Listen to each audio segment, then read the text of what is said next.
What's up, guys? Fan 101 here, and this is probably going to be my final review tonight. I don't plan on watching Slammiversary.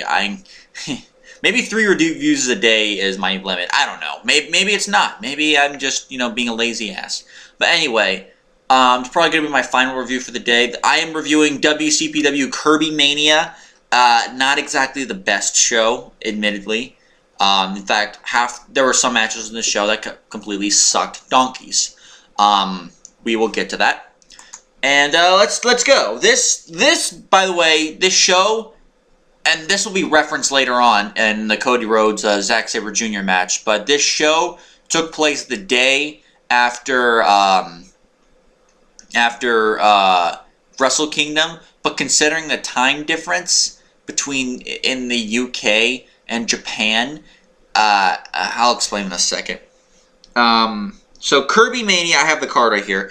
KirbyMania started off, and I'm gonna ignore all the promos and shit. I just want to get right to the matches, because there were because most of the promos didn't add much. Although I will mention one brief one. Joe Hendry came out. He briefly cut a promo where, and this is going to lead to the eventual heel turn because he is a heel now. He cut a promo saying he was going to start from the bottom again so he can get another title shot for the WCPW World Championship. And then James R. Kennedy and Drake came out. They challenged him to a match. Blah blah blah blah. Drake won because Joseph Connors by this point was on his way out and was going into WWE for the UK tournament and all, but not before running into the ring. In storyline he was out of the company. He was already gone, but he came out from the crowd with a hoodie and everything about a minute and 50 seconds in. I give this match a 1 star, but I can't call it like a bad match because they cut it short for a good storyline reason. Joseph Connors came in, struck down and beat up Joe Hendry, hit him with the sit-out spine buster, and then cut a brief promo challenging him to a match later that night. I believe it was. What's it? I don't know whether that was a no DQ match. I'm pretty sure it was not. Actually, no. Yeah, actually it was. It was a no holds barred match. Yeah, it was, because he was a cheerleader, of course. Yeah, he challenged him in a no-holds-barred match, and that ended up being the main event of the show. After that was Marty, Scurll, and Gabriel Kidd. This was a good match, but I can only just call it good. I think part of that has to do with the fact... Well, actually, maybe it's just the fact that Gabriel Kidd maybe it's part of it's because of the crowd. Part of it's because Gabriel Kidd, I guess, is working safe matches with guys who are much more experienced and talented than he is. But Gabriel Kidd has had some pretty good matches. But for some reason, there was like a little string here where he was putting on good matches, but he was only putting on like just solid matches. And I know he's capable of more than this. He showed it later. Trust me, he will show it later on. I think right now it's kind of like a regression phase when you like regress and you're like holding back. Gabriel Kidd was definitely holding back here. He was just working a basic match with Marty Scurll, which was pretty good, I have to say. Marty Scurll, he did his best. Try to make Kidd look good, which he did a little bit. It was just a nice basic back and forth match. And I gotta say, I looked at this match. At one point, Kidd hit a Yakuza kick on to the corner on Scurll, and I just realized the last few reviews I've done, I've always mentioned the Yakuza kick, and I'm just like, how many times is it really that much of a used move? Honestly, I didn't really notice. And then I thought that was a move that really was only done by Sami Zayn and MVP. Now, like, everyone's doing and that was as finishers. Now everyone's doing the Yakuza kick. Jeez. There was a point when Kidd let's see here. Oh yeah, this was near the end of the match. Kid, Marty Scurll hit a superplex on a Kid, and then, Kid, got a cradle from as a counter sort of when he landed, and almost pinned Marty. They kept on chopping each other at several points. Of course, Marty Scurll did the finger, not flipped him off, but like pretended to break the finger or something like that, or hurt it. Although I almost forgot, I skipped ahead here. There was one thing I wanted to say. Scurll. This is what he usually does in a WCPW. He asks fans to move out of the way so he can pretend to throw him in the crowd, only to throw him back. I believe this was the show where he also he does like this, he does like a peace signs, but he does it in a smug way. I for a second I thought he actually flipped off the crowd, and I'm just like, yep, that actually would have been better, because Marty Scurll's awesome. He's actually really, really good. If you've seen his matches with Will Ospreay and AJ Styles in RPW, you know why. And you can see it. That'll prove it. So Kid so again, more back and forth. The finish happened when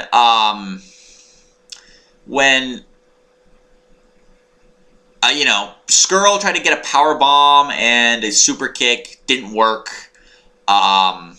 He went for the chicken wing, but then Kid flipped back and tried to pin him while he was in a chicken wing position. He got a near fall, even though the ref was completely out of position, so he actually had a 3 count, like the phantom 3 count. I think Kid went for a moonsault. He missed. Scurll got another chicken wing, and Kid tapped out. It was a good match. But the theme of the show was that the crowd was being shitheads by not reacting to anything, and the crowd was mic'd, I guess, so which means that it was really noticeable. Next was Lana Austin versus Ivelisse. Ivelisse actually tried to put on a pretty good showing here. She made Lana Austin look good. Lana Austin is a woman I guess I'm taking it, a UK pro wrestler who's only wrestled for a few years. She only started her career in 2013. She doesn't have that much experience, unlike Ivelisse, who has at least several more years of experience and has shown to be a good wrestler on Lucha Underground. She's shown to hold her own. And here, she did good. I guess, like Kid, she played it safe for someone who's basically a rookie. Much like Marty Scurll did, they didn't do a whole hell of a lot that would, death-defying leaps or awesome or amazing spots. They were just simple, decent matches. Like I said, a recurring theme throughout the show is that they were silent throughout most of the show. I don't know why. The show was called KirbyMania. You think that would be hot for the show because for some reason, because UK love the Martin Kirby character, and he's now the GM. Oh, there was definitely a break between the shows. Basically, what happened is on an episode of Loaded, Pacitti put his job on the line, and Kirby put his career on the line. There was a tag team match with, I believe it was Bully Ray and Pacitti against Broken Matt Hardy and God, what's his name? Martin. Broken Matt Hardy, Martin Kirby. I believe that was the tag team match. It may have been a but either way, Pacitti lost and Kirby became the new GM. The theme of the show was pink. It was all pink because that's his color, pink. I mean, he calls himself Martin Kirby, and he wears trunks that has the Kirby video game character on his trunks. What else do you expect? Pink ropes. There was even pink balloons on where the screens were that would play the entrances. Anyways, back to here. I just wanted to get that out of the way. Back to here. This was a decent match, but I will say, Lana Austin, she is a good looking, but I've noticed, her trunks, her bottom trunks, they ride so far up that her ass is practically hanging out. And I know they've done it I know, like, Nikki Bella does it, but it became, like, it was, like, really obvious here. Like, half the time when they were, like, on the ground trying to go for, like, wrestling holds, all I would see is the pale white ass of Lana Austin. There for a couple seconds there, I actually wanted to reach over and, like, spank it or slap it or something like that. But, that would not have worked well.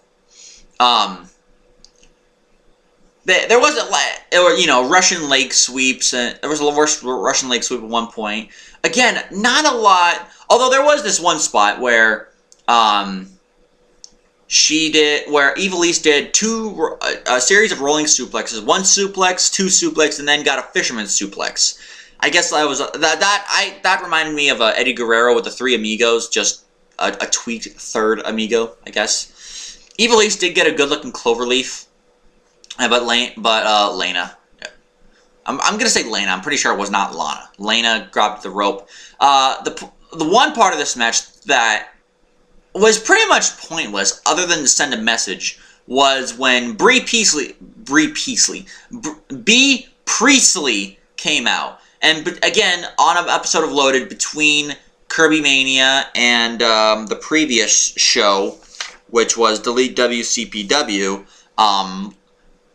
you know, Nixon Newell retained her title in a match. B. Priestley beat her up and stole the championship, basically. Ivelisse, and that's when and she came out basically to warn Ivelisse, like, hey, like, she basically pretended that she was the champion, even though she was totally not. She had the belt, but she was not the champion. She just stole it, like you know, sad. She came out trying to distract Ivelisse. Lana tried to roll her up, but Lana's a face, by the way, so she wasn't like on Priestley's side.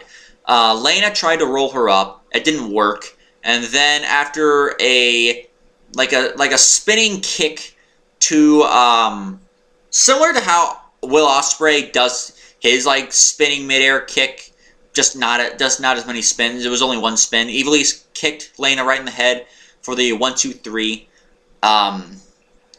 Ivelisse won the match, and it was actually an okay match, but my God, and not only did the crowd not react, but commentary from Alex Shane, fucking horrible. I mean, he was basically not doing any favors, and this is, at least JBL, even though he's bad, at least at times he tries to add something to the show. Alex Shane adds nothing to the show. I mean, that's just ridiculous. Travis Banks and Joe Coffey. I think these guys had the best match of the night. Travis Banks is really friggin' good. He's actually really good, like really good, kind of awesome. He's a really good technical wrestler, which is why they tried to do a storyline here with him and Doug Williams. I'll explain in a second. So Travis Banks and Joe Coffey, you know, he's a big guy that can run at, you know, 20 miles a minute. So these guys had a really good fast-paced match. It was not a long match, I believe. It was only like 8.5, 9-minute match. But for the 9 minutes that they actually got a lot out of it. It only made me want to see 10 more minutes of this. Travis Banks and Joe Coffey really just knocked that out of the park with the short amount of time that they had. It was a really good match.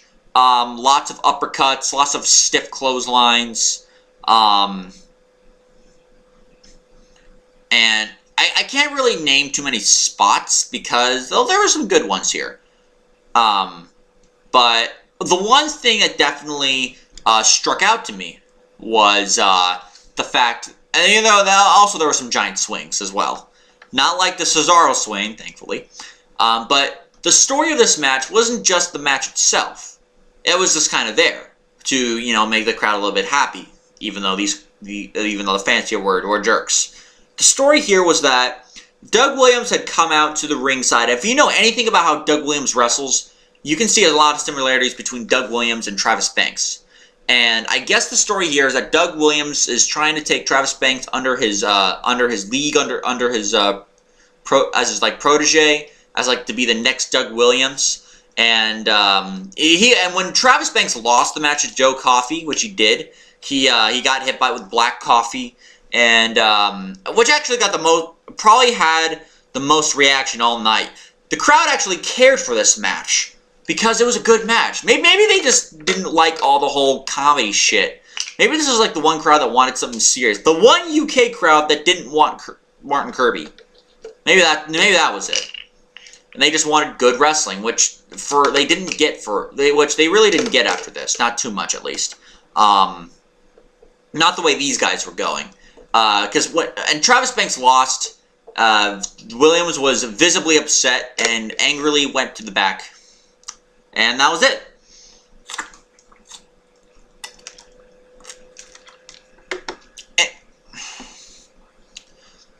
So, yeah, next match was, oh my god.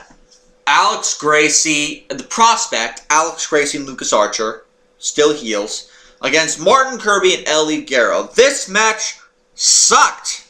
This match was balls. And like, when I first saw this, I gave it a 1-star rating. I was too generous. I gave it half a star. Maybe that is still too generous, but I don't think it was quite dud level, because that would mean it was a complete. It was complete shit, but it wasn't like the absolute dirt worst. There have been worse.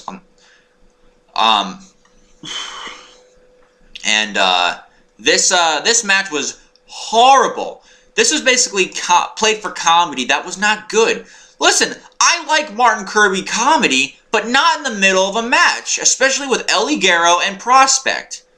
I like his comedy outside of a match, or trying to humiliate his opponent like during the match. That's funny, not what they did here.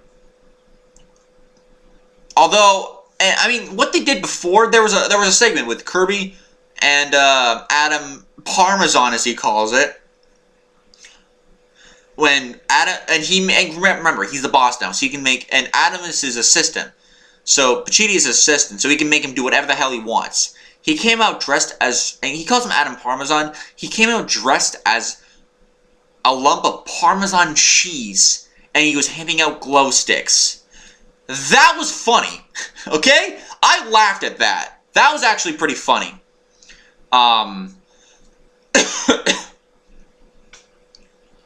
So, yeah, that was actually good.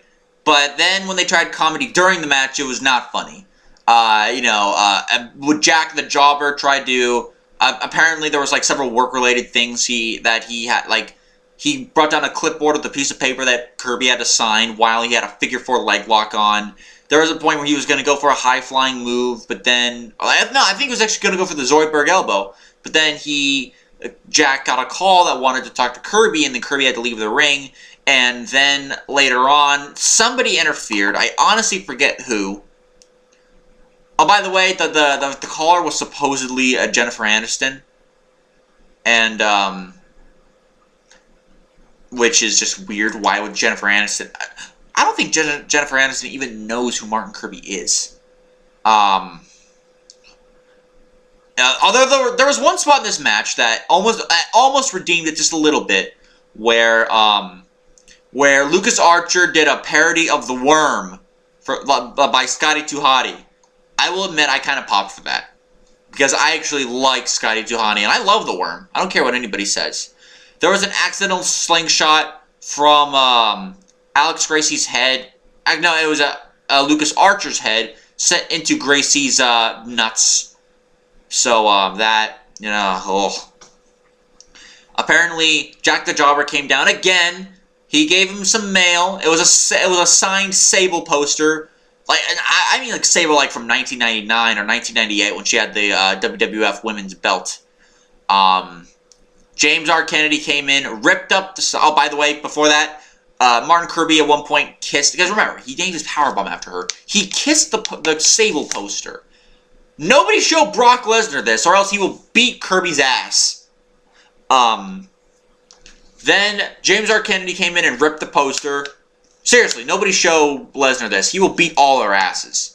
And then Prospect found a way to screw up, and I think what happened was Kirby chased Kennedy away, but and it was basically a 2-on-1 handicap match between Ligero and Prospect. He did as well. He did well against them, but then they hit their finish, the flatliner STO combo. I don't think they gave it a name, and they pinned him. Yeah, the crowd could not give one shit about this match. They could not give a shit. And before I continue, though, after the match, they rubbed the remaining ripped poster parts of Sable on their genitals. Seriously, nobody show Lesnar this. He will murder. He will brutalize Martin Kirby for kissing the Sable poster. He will tie up and beat up James R. Kennedy for ripping the poster, and I think he might actually eat. He will kill and then eat Lucas Archer and Alex Gracie for rubbing basically rubbing a Sable poster on their genitals. He will murder them, and then he will eat them.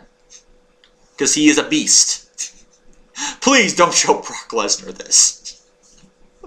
Hell, I may die just talking about it. So, if I die like in the next day or two, it was Brock Lesnar.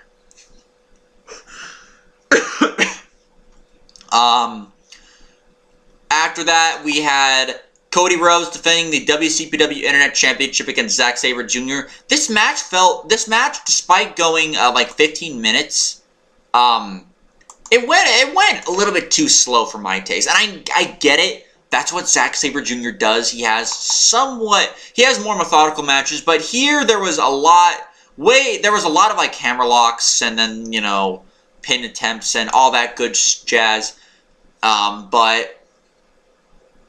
And a couple suplexes here and there, but it was a really like slower style match. Not that that's a bad thing, but I felt given the talent here, you needed a little bit more than just a lot of pin attempts and a lot of submissions. And Zack Sabre Jr. has proven that he can do that. He did it with AJ Styles. He did it with Noam Dar in the Cruiserweight Classic. He did it with Grand Metalik. So I think here's what happened. Keep in mind, after the match was over, because Cody Rhodes won with, I believe, a disaster. He didn't win with a disaster kick, but that would definitely led up to it. Cody, there was like a near fall. A super kick to Zack Sabre Jr. was also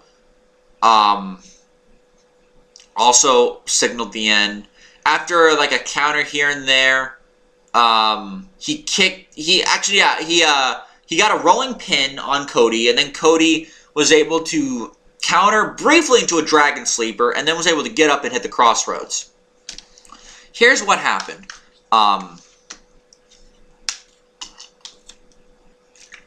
What happened is Cody was suffering jet lag.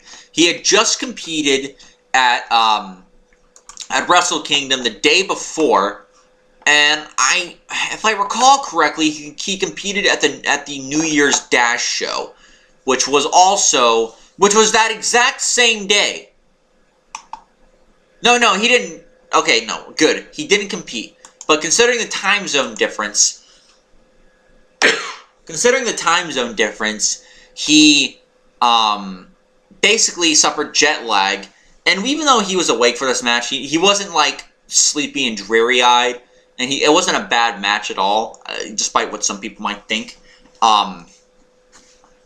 You could tell it was definitely slow and more methodical, and not with the same energy that Cody Rhodes usually shows in his match. That's because the guy was just jet lagged to hell. I understand. I can understand. I've never been through jet lag. I hope to never go through jet lag, but I understand his predicament.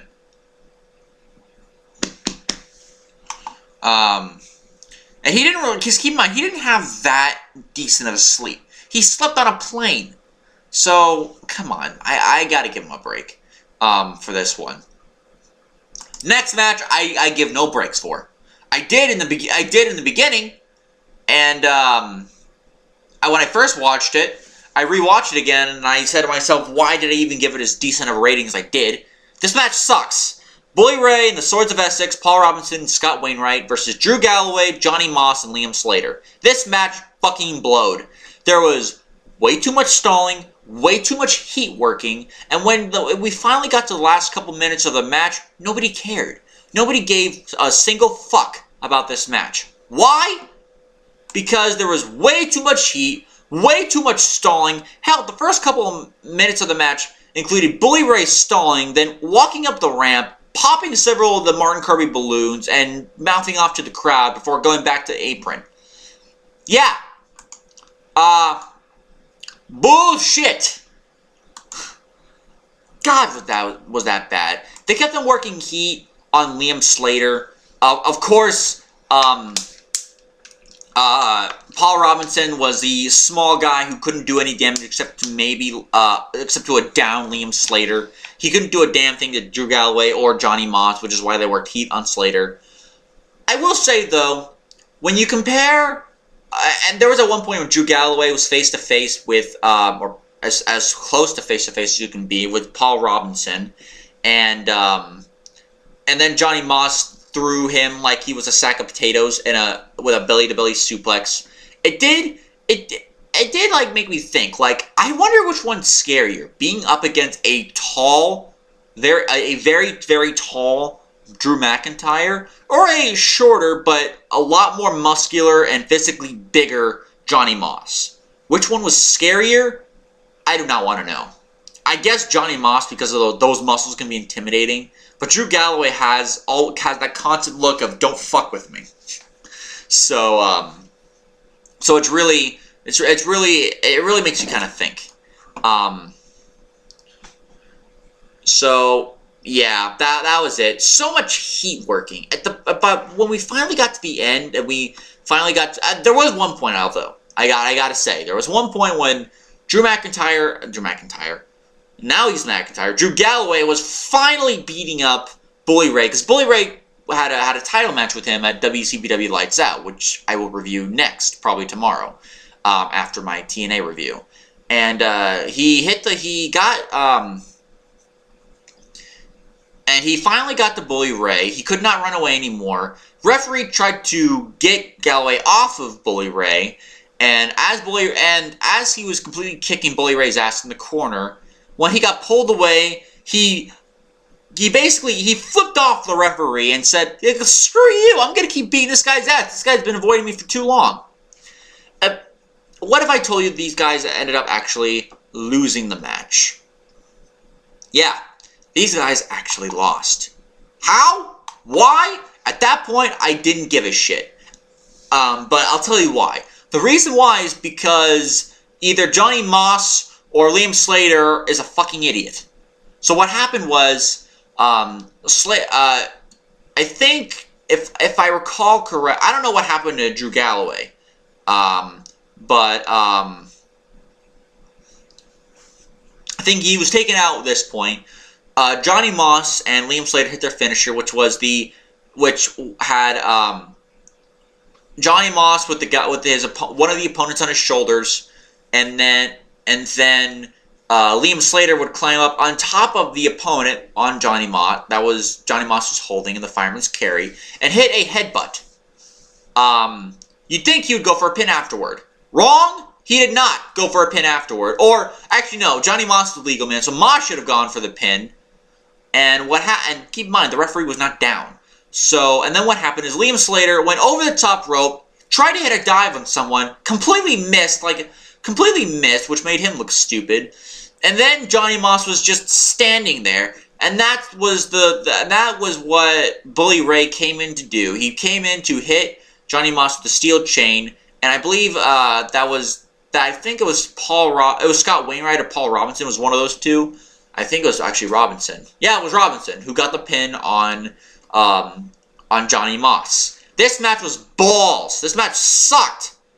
Avoid this match. I will beat your ass. Next, and no holds barred match between Joseph Connors and Joe Hendry. For a match that had that was no holds barred, there wasn't that a lot The only weapon that was used was a steel chair. That was it. There was thankfully there was some heat on Joseph Connors when they had the "you sold out" chants, which, you know, Connors is a heel and he left WCW just to come back for one match. So I'm glad that at least something happened. He got heat. He did get heat, thankfully. This match was good, but it only went like 11 minutes, and maybe that was for the best considering the style they were working. They were working like and this was a same thing with Sabre Jr. and Cody Rhodes, although you could excuse that one. There was a little bit more methodicalness to it. You know, they tried hitting a couple of them tried. Hendry tried hitting a couple suplexes. They did. Third one was blocked. At one point, Connors tried to go for a crossbody. Hendry tried to do the Freak of Nature, which is basically just a fallaway slam. And that, by the way, is his finish. And Connors raked the eyes and took the heat from here. There was a moment when Connors hit like 10 or 12 running elbows to the side of Joe Hendry's head in the corner. And by like the fourth or fifth one, I was like, please stop. And then he went for more and more. It just went on and on. And I'm like, Joe Hendry, please do something. Eventually he did. I think he got a move. I think it was a Uranage, or maybe it was something else. I don't know. Eventually, there was one moment, I will say, where Joe Hendry hit the Dominator on Connors. And if you remember Bobby Lashley's early career, he used to use the Dominator as a finisher, but before going strictly to the spear, because he couldn't pick up big guys like, say, Kane and Big Show and all that. Well, actually, he could do it for Kane, but not to guys like Big Show. And I guess for a guy his size, it wasn't that believable a finish, I guess. So here's what happened. Here, I'm just going through several of the spots before the ending. Joe Hendry at one point tried... before that, Joseph Connors tried to hit the Freak of Nature. Didn't work. Joe Hendry later on tried to hit the Righteous Kill DDT. Didn't work. He did get a DDT later, but it was not the Righteous Kill. At least I think it wasn't. He eventually got the ankle lock, which basically Kurt Angle gifted to him after a match that they had. He gifted him the ankle lock, much like how supposedly in TNA he did the same thing with Davey Richards. Even though back in Ring of Honor, Davey Richards was using that move anyway. So he used the ankle lock. Then Connors got out of it, and but there was a point when he got onto the middle rope, and I think he was gonna go. I think Connors was gonna go for like a dive or something. But then Joe Hendry met him up there, got him in the Freak of Nature position, and hit the Freak of Nature from the middle rope on one of the turnbuckles. Unfortunately, Joseph Connors rolled out of the ring when he did that. It was actually after this that he tried to hit the Righteous Kill DDT. Connors got out of it. I think after that he landed the. I know it was actually before that, but there was a point when Connors did get the sit-out spine buster. Didn't work. Connors got a steel chair, and this was the only part that was actually no holds barred. He got a steel chair, hit Joe Hendry. But he was about to go for a second shot.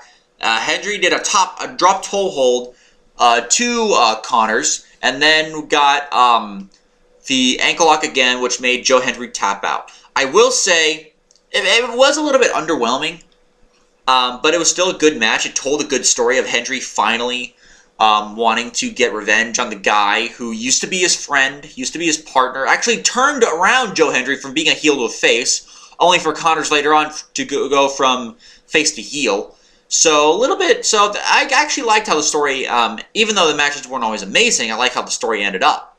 So with that said, this was not that good of a show. You only had really three. You had a few good matches, you had Joe Coffey and Travis Banks. You had the internet title match. You had the main event, and you had Gabriel Kidd. But you also had Drake and Joe Hendry, which you didn't even need to have that match. I think that's why I call it a bad match, because you didn't even need to have it. You could have just had Hendry cut a promo, then all of a sudden he gets attacked behind by Joseph Connors. You had the while it was a decent match, you had a pointless B. Priestley distraction. Maybe not pointless, but you had a B. Priestley distraction. Just let these two girls do their thing. You didn't need the distraction, especially since Lana Austin is not a heel; she's a face. So why would she come out to distract Ivelisse, even though Austin later could go on and say, "Hey, I want to challenge you." You had two craptastical tag team matches. Not the night for tag team matches, I gotta say. So it was not a bad show, but it was not a good show either. I'll figure out what the rating is. Until next time, guys, be well, stay safe, have a good night, and I'll see you guys later, and peace.